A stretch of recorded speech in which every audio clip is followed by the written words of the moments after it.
Money banking and international trade, BCom first year. Last class में आप लोगों का जो टॉपिक कंटिन्यू था, जो चल रहा था, वो था फंक्शंस ऑफ मनी। उसी टॉपिक को आगे कंटिन्यू करते हैं। लास्ट क्लास में प्राइमरी फंक्शन के बारे में बातें हो चुकी थी कि प्राइमरी फंक्शन जो कि बैंक का मेन फंक्शन होता है। अब जो है आपको जो है सेकेंडरी फंक्शन के बारे में जानना है। सेकेंडरी फंक्शन के बारे में बात करेंगे हम लोग। सेकेंडरी फंक्शन क्या क्या होते हैं बैंक के।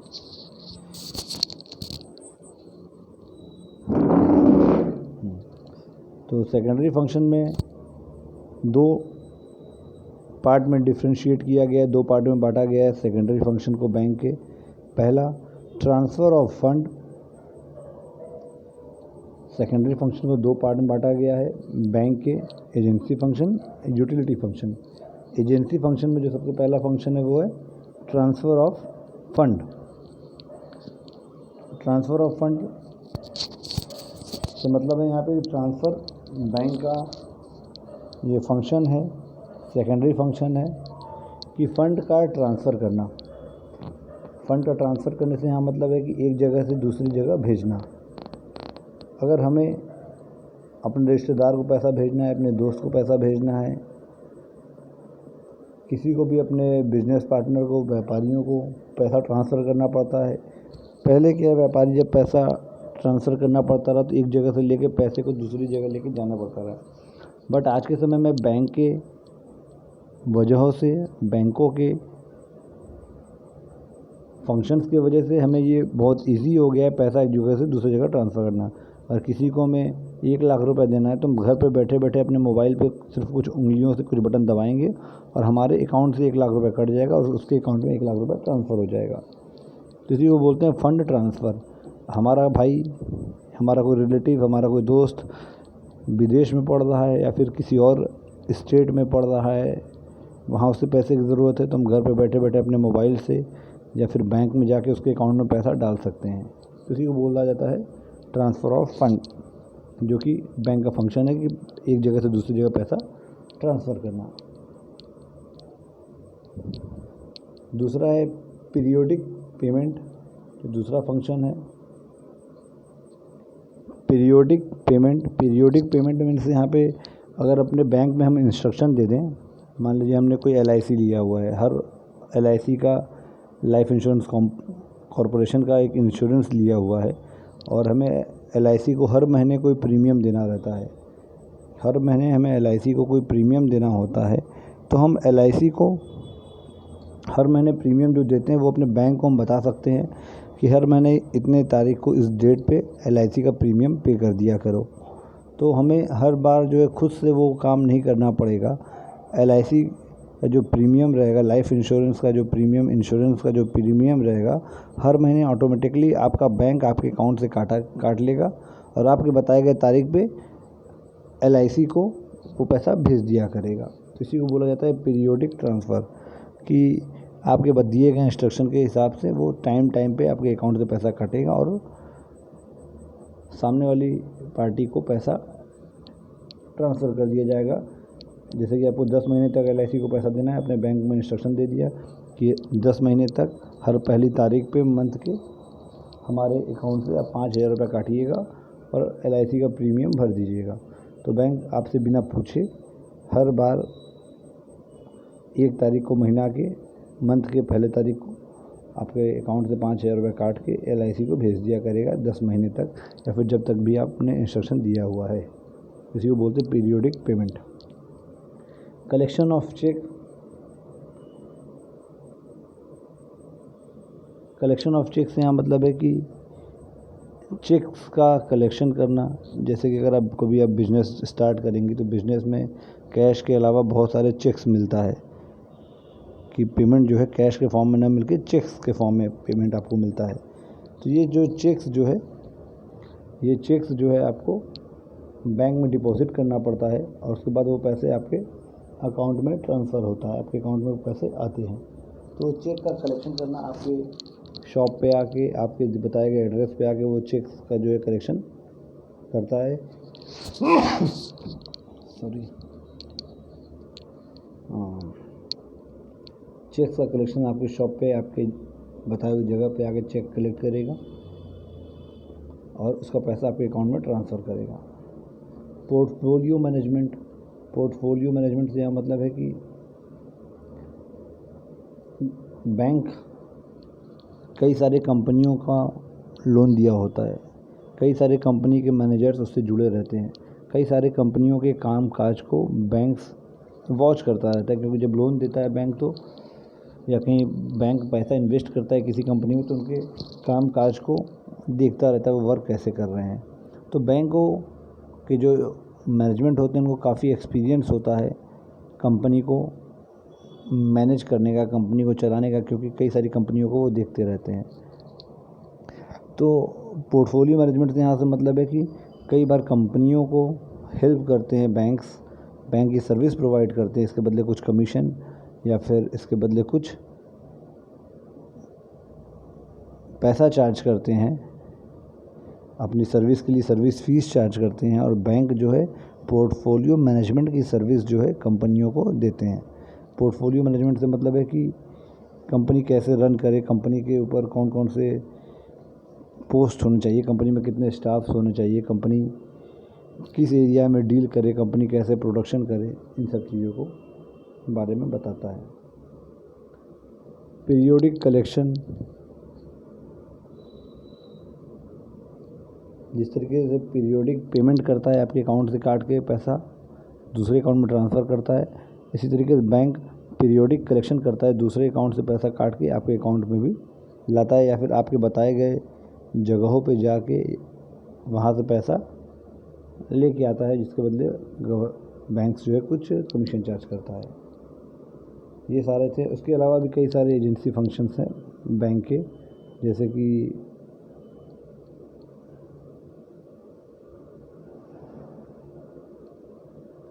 कंपनियों को जो है टेक्नोलॉजी प्रोवाइड करना, कि नए नए टेक्नोलॉजी से बताता है कि कैसे कौन सी टेक्नोलॉजी आप अपनाइए, कौन सी मशीनरी आप लोग अपनाइए कि जिससे आपको प्रोडक्शन कॉस्ट घटे।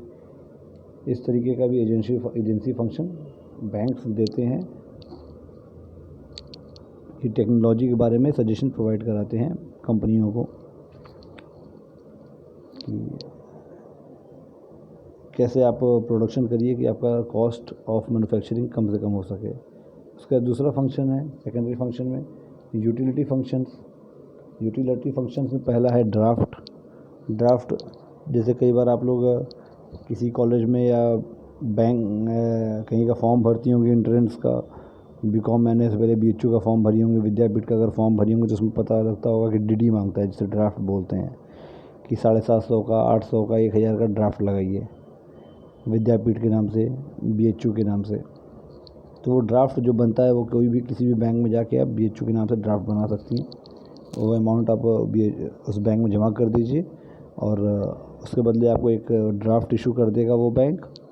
वो ड्राफ्ट आप जमा कर दीजिए BHU में जहाँ भी आपको ज़रूरत है और वो पैसा ड्राफ्ट को दिखा के BHU अपने अकाउंट में मंगवा लेगा।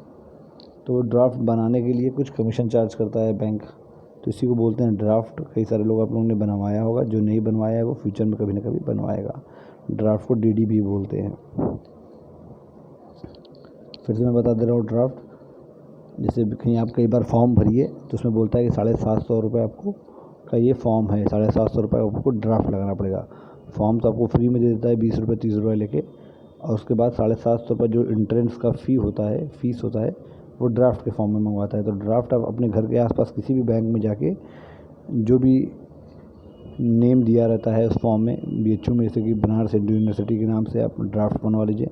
अपने घर के आसपास किसी भी बैंक में जाएंगी, वो एक रिटन स्लिप आपको दे देगा, एक ड्राफ्ट का एक फॉर्मेट होता है, फॉर्मेट का ड्राफ्ट दे देगा आपको, चेक की तरह होता है, और उसमें लिखा रहेगा कितने अमाउंट का इस नाम से ड्राफ्ट बना है। और वो ड्राफ्ट को आप ले जाके उस संस्थान में, उस इंस्टीट्यूशन में जमा कर देंगी तो वो फीस आपका डिपॉजिट हो जाएगा और आपको एंट्रेंस में बैठने दिया जाएगा। इसके बदले कुछ कमीशन चार्ज करता है बैंक। उसके बाद लॉकर्स की फैसिलिटी देता है बैंक। लॉकर्स की फैसिलिटी मीन्स हो गया, लॉकर क्या होता है, आप अपने घर में जैसे कहीं आप जा रहे हैं घूमने फिरने के लिए, आपकी छोटी फैमिली है, आप कहीं बाहर जा रहे हैं घूमने के लिए या किसी शादी में जा रहे हैं 2 दिन 4 दिन के लिए शहर के बाहर, तो आप अपने घर में चाहते हैं कि आपके घर में अगर कोई कीमती सामान है, आपकी ज्वेलरी है, आपके पास कोई कैश है या फिर कोई और आपका जो है कीमती सामान है, जैसे कि पेन ड्राइव हो गया, पेन ड्राइव में कुछ इंपॉर्टेंट इन्फॉर्मेशन है, हार्ड डिस्क हो गया उसमें कुछ इंपॉर्टेंट इन्फॉर्मेशन है, तो उस तरह की कोई कीमती चीज़ अगर आपके पास है जो लगता है कि आपके घर में सेफ़ नहीं है, तो उसको आप जाके बैंक के लॉकर में, बैंक जो है लॉकर प्रोवाइड करता है, आप उस लॉकर में जाके बैंक के उसको जमा कर सकती हैं और उसका चाबी बैंक आपको दे देगा। भाई आपके घर में सिक्योरिटी गार्ड नहीं रह सकता, पर बैंक में 24 घंटे सिक्योरिटी गार्ड्स रहते हैं, पुलिस वाले रहते हैं, CCTV कैमरा रहता है, अलार्म रहते हैं, तो कई सारे सिक्योरिटीज़ वहाँ पे रहते हैं बैंक में। तो आपको लगता है कि आपके घर में छोड़ के जाना अनसेफ़ है, तो आप लॉकर में जाके बैंक के जमा कर सकते हैं और उसके बदले बैंक कुछ जो कमीशन तो आपसे कुछ सर्विस फ़ीस चार्ज करेगा, उसके बदले आपका वो कीमती सामान आपका अपने पास अपने लॉकर में रखा रहेगा और फिर जब आप बनारस वापस आएंगे तो आप जाके उस लॉकर से अपना सामान आप निकाल लीजिए। अपनी ID दिखाना पड़ेगा और सारा डिटेल आपको दिखाना पड़ेगा कि वो लॉकर के मालिक आप ही हैं, और आप जाके उस लॉकर से अपना सारा सामान निकाल के वापस अपने घर में ला सकते हैं। तीसरा है अंडर राइटिंग ऑफ शेयर्स। शायद आप लोगों ने पढ़ा होगा कभी 11th-12th में आप लोगों ने पढ़ा होगा अकाउंट्स में, इशू ऑफ शेयर्स में अंडर राइटर्स के बारे में। अंडर राइटर्स क्या होते हैं? जब कोई कंपनी अपने शेयर्स को निकालता है मार्केट में, जब कंपनी अपनी कोई शेयर मार्केट में निकालता है तो ये सेबी का रूल है कि जब भी कोई कंपनी, नई कंपनी मार्केट में शेयर निकाल रहा है तो वो शेयर 90% बिकना चाहिए, 90% वो शेयर बिकना चाहिए। अगर 90% नहीं बिकेगा तो शेयर को कैंसिल कर दिया जाएगा और सारा पैसा आपको वापस करना पड़ेगा। तो अंडर राइटर्स क्या होते हैं? अंडर राइटर्स क्या होते हैं? जो कंपनी नए नए अपने शेयर्स निकालते हैं, उसके शेयर्स को जो अंडर राइटर्स बेचने की गारंटी लेते हैं, बोलते हैं कंपनियों से जो है जुड़ जाते हैं, उसके बदले कुछ कमीशन चार्ज करते हैं, बोलते हैं हम आपके शेयर्स 90% शेयर्स हम आपके बिकवा देंगे और उसके बदले हमें इतना कमीशन या इतना सर्विस फ़ी हमें चाहिए। तो उसी को बोलते हैं अंडर राइटिंग या अंडर राइटर्स, कि नए कंपनियों के शेयर्स को बिकवाने की जिम्मेदारी अंडर राइटर्स लेते हैं कि हम आपकी कंपनी के शेयर्स, इतने शेयर्स बिकवा देंगे। इसी को बोलते हैं अंडर राइटर्स, जो कि कंपनियों के शेयर्स बिकवाते हैं। तो बैंक भी जो है कंपनियों के शेयर्स बिकवाने में मदद करती है और ये सर्विस देती है कंपनियों को कि उनके शेयर्स बिकवा देगी और उसके बदले वो कुछ कमीशन चार्ज करते हैं, कुछ फ़ीस चार्ज करते हैं। उसके बाद है प्रोजेक्ट रिपोर्ट्स, कि प्रोजेक्ट पे जो है रिपोर्ट बनाने के लिए कंपनियों को हेल्प करते हैं। जो उनका प्रोजेक्ट होता है, जो उनका ऑब्जेक्टिव होता है किसी कंपनी का, उस ऑब्जेक्टिव तक अचीव करने के लिए उनके ऊपर रिपोर्ट्स को तैयार करते हैं।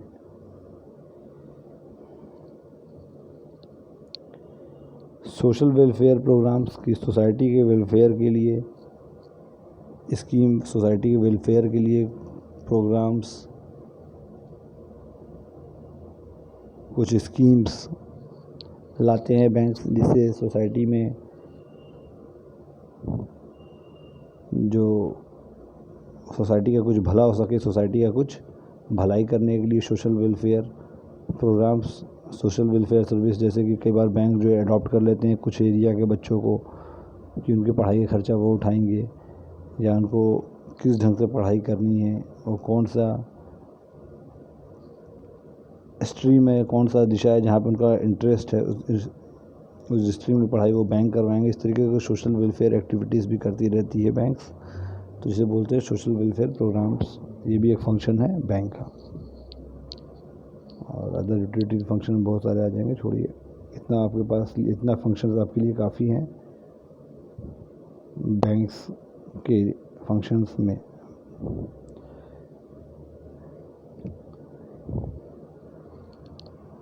उसका नेक्स्ट टॉपिक लिख लीजिए टाइप्स ऑफ बैंक।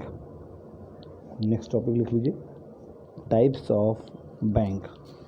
बैंक्स के कितने प्रकार होते हैं, चाहे क्लासिफिकेशन ऑफ बैंक्स आ जाए, चाहे टाइप्स ऑफ बैंक आ जाए, सब में आपको सेम चीज़ लिखना है। तो टाइप्स ऑफ बैंक में सबसे पहले कितने टाइप्स के होते हैं उसको आप लिख लीजिए, फिर मैं उनको डिस्क्राइब कर देता हूँ। तो सबसे पहले लिखिए आप टाइप्स ऑफ बैंक, हेडिंग डाल लीजिए, और उसमें जो सबसे पहला टाइप है वो लिखिए कमर्शियल बैंक। कमर्शियल बैंक्स, पहला टाइप कमर्शियल बैंक। दूसरा इंडस्ट्रियल बैंक, पहला है कमर्शियल बैंक, दूसरा है इंडस्ट्रियल बैंक्स।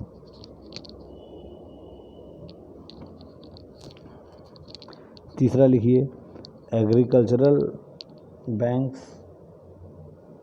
जो तीसरा टाइप है वो लिखिए एग्रीकल्चरल बैंक्स। पांचवा टाइप लिखिए,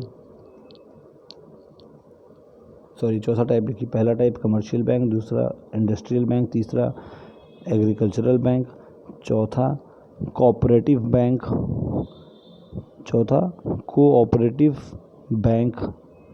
कोऑपरेटिव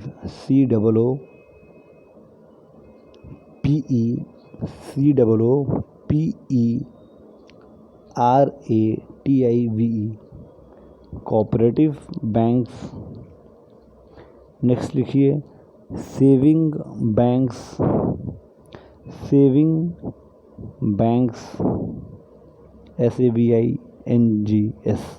सेविंग्स बैंक। और फिर सातवां लिखिए सेंट्रल बैंक, सातवां बैंक लिखिए सेंट्रल बैंक्स या सेंट्रल बैंक, क्योंकि सेंट्रल बैंक सिर्फ एक ही होता है सेंट्रल बैंक।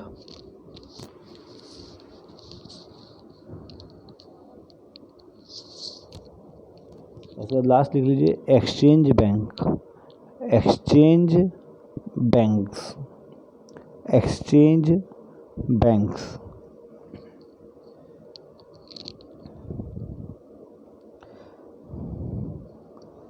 तो पहला जो कमर्शियल बैंक होते हैं, जो सबसे कॉमन तरीके के बैंक होते हैं उसे कमर्शियल बैंक बोलते हैं, जो आम पब्लिक से पैसा लेके आम पब्लिक का हेल्प करते हैं और पब्लिक को ही लोन देते हैं, हाउसिंग लोन, कार लोन, इस तरह का कमर्शियल वर्क करते हैं, उसे बोलते हैं कमर्शियल बैंक। जो सबसे most common type of bank होते हैं, जो हम लोग के घर के आसपास जिसमें हम लोग के अकाउंट्स हैं, नॉर्मली हम लोग देखते हैं Punjab bank, union bank, bank of Baroda, ये सब जो है स्टेट बैंक, ये सब जो है क्या है कमर्शियल बैंक है के एग्जांपल्स हैं। जिसके आगे लिख सकते हैं कमर्शियल बैंक के आगे याद रखने के लिए Punjab national bank, union bank, इस तरीके के जो बैंक्स हैं, बैंक ऑफ बड़ौदा, ये सब जो है कमर्शियल बैंक है। दूसरा है industrial bank. Industrial bank means ऐसे बैंक जो कि अपना इन्वेस्टमेंट इंडस्ट्रियों में करते हैं। इंडस्ट्रियल बैंक जो है पैसा तो पब्लिक से लेते हैं, लेकिन ये लोन्स, ये ज़्यादातर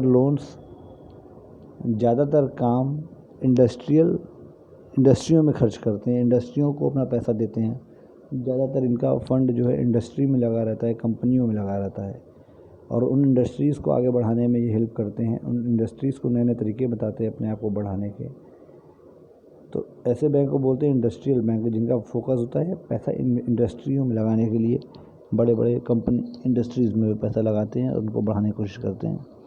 तो इंडस्ट्रियल बैंक का कुछ एग्जांपल है, जैसे कि IDBI, जिसे बोलते हैं industrial development bank of India, IDBI जिसे बोलते हैं industrial development bank of India. दूसरा है IFCI, industrial finance corporation of India, industrial finance corporation of India.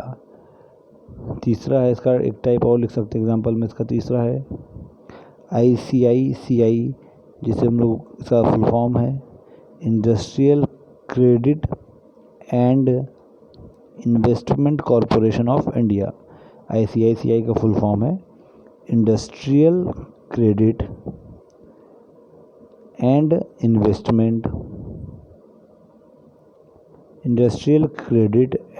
Investment corporation of India. फिर जो नेक्स्ट टाइप है वो है एग्रीकल्चरल बैंक, जो आपने लिखा हुआ है। एग्रीकल्चरल बैंक वो बैंक होते हैं जिनका मेन फोकस होता है कि एग्रीकल्चर सेक्टर से जुड़े हुए लोगों को, खेती बाड़ी से जुड़े हुए लोगों को पैसा उधार दें, जिनका ज़्यादातर पैसा जो है इस तरीके के लोगों को ये उधार देते हैं, लोन देते हैं या आगे बढ़ाने का फोकस करते हैं, जिनका काम एग्रीकल्चरल खेती से जुड़ा हुआ जो लोग हैं उनको ये ज़्यादा फोकस रहता है, उनको ज़्यादा बढ़ाने के लिए पैसा ये प्रोवाइड करवाते हैं और टेक्नोलॉजी और डिफरेंट आइडियाज़, डिफरेंट तरीके बताते हैं कि किस तरीके से आप खेती कीजिए कि ज़्यादा से ज़्यादा फसल अच्छा हो, आपका ज़्यादा से ज़्यादा अनाज पैदा कर सकें आप। तो इस तरीके की टेक्नोलॉजी, उस तरीके के फर्टिलाइज़र्स के बारे में बताते हैं, टेक्नोलॉजी बताते हैं ये बैंक्स किसानों को, फार्मर्स को।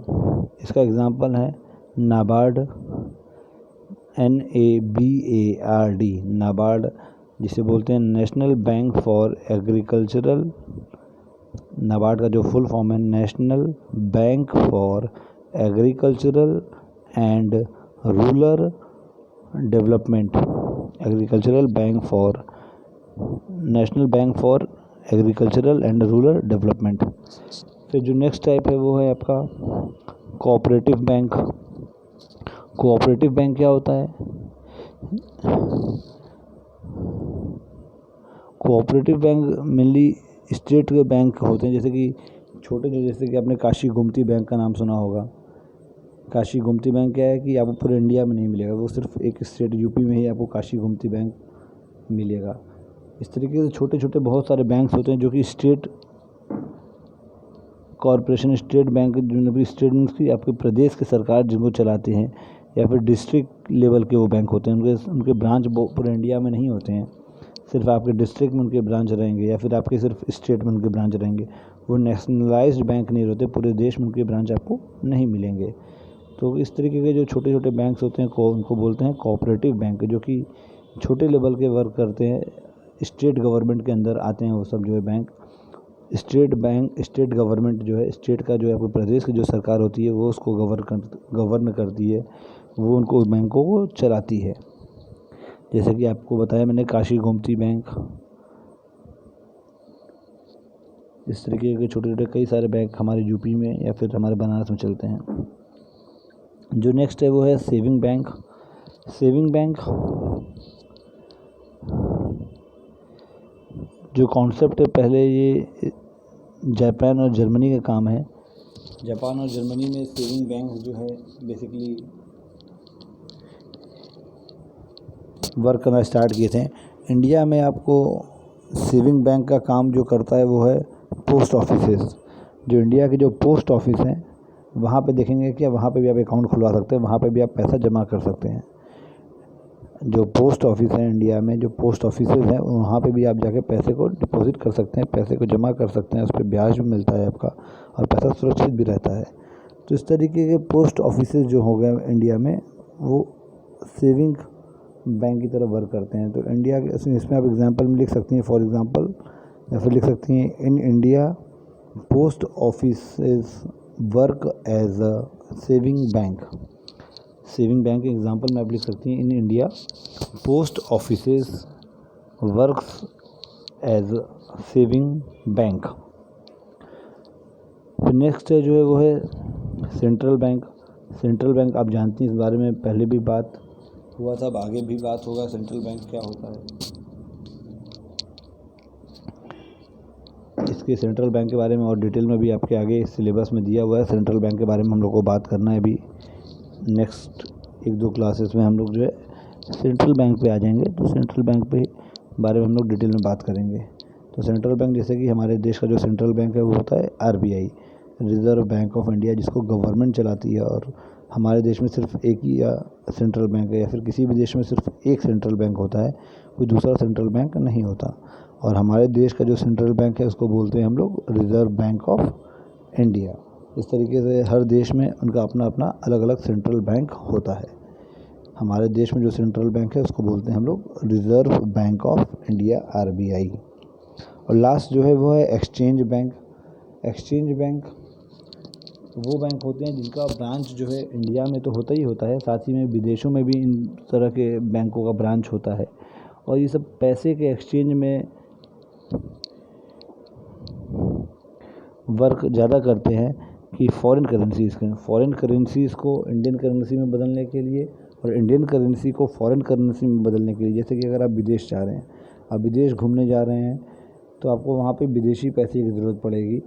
आप इंडिया का पैसा लेके विदेश में जाके आप इंडिया के पैसे को यूज़ नहीं कर सकते। अगर आप विदेश घूमने जा रहे हैं तो आपको उस देश का पैसा आपके पास होना ज़रूरी है। तो जब उस देश का पैसा आपको होना ज़रूरी है तो आपको कहीं ना कहीं एक्सचेंज कराना पड़ेगा। तो इस तरह के बैंक जो है ये सर्विस प्रोवाइड करते हैं। आप जो इनको इंडिया का पैसा देंगे और ये आपको उस देश का पैसा देंगे जिस देश में आप जा रहे हैं, या फिर आप जो भी देश का पैसा चाहेंगे उस देश का पैसा उस रेशियो में कन्वर्ट करके ये आपको दे देंगे और उसके बदले वो कुछ कमीशन चार्ज करेंगे। और साथ ही साथ में अगर आप इंटरनेशनल पेमेंट भेज रहे हैं, व्यापार कर रहे हैं, इंटरनेशनल पेमेंट भेज रहे हैं एक देश से दूसरे देश, तो वहाँ पे भी आपको जो है एक्सचेंज बैंक के थ्रू ही भेजना पड़ेगा। क्योंकि आप इंडिया में से अगर अमेरिका पैसा भेज रहे हैं तो आप इंडियन रुपी में पैसा वहाँ नहीं भेज सकते हैं, आपको डॉलर्स में भेजने पड़ेंगे। तो जब डॉलर्स में भेजने पड़ेंगे तो आपको इंडियन रुपी को कन्वर्ट कराना पड़ेगा।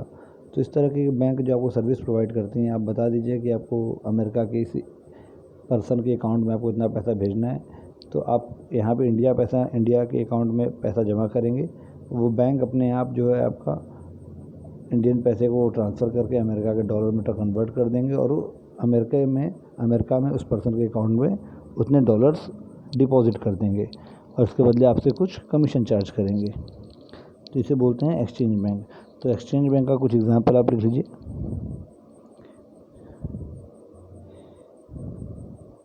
द चार्टर्ड बैंक, कॉमा, दूसरा एग्जांपल है इसका अमेरिकन एक्सप्रेस बैंक,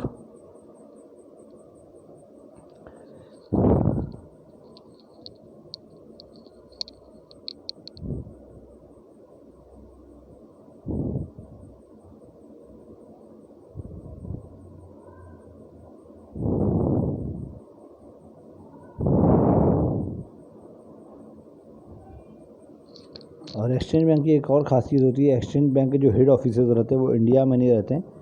जिनका हेड ऑफिस रहता है वो किसी न किसी विदेश के किसी देश में रहता है। इंडिया में इनका हेड ऑफिस नहीं रहता। जितने भी एक्सचेंज बैंक होते हैं इंडिया में वो सबका हेड ऑफिस विदेशों में होता है। फिर से मैं एक्सचेंज बैंक रिपीट कर देता हूँ, एक्सचेंज बैंक के हेड ऑफिस विदेश में रहते हैं, इंडिया में इनके ऑफिस रहते हैं, लेकिन इनका हेड ऑफिस जो रहता है वो किसी दूसरे देश में रहता है। और साथ ही साथ में ये फॉरेन बिजनेस को फॉरेन एक्सचेंज में डील करते हैं। या आप यहाँ पैसा जमा करिए, वो दूसरे देश में पैसा ट्रांसफ़र कर देंगे।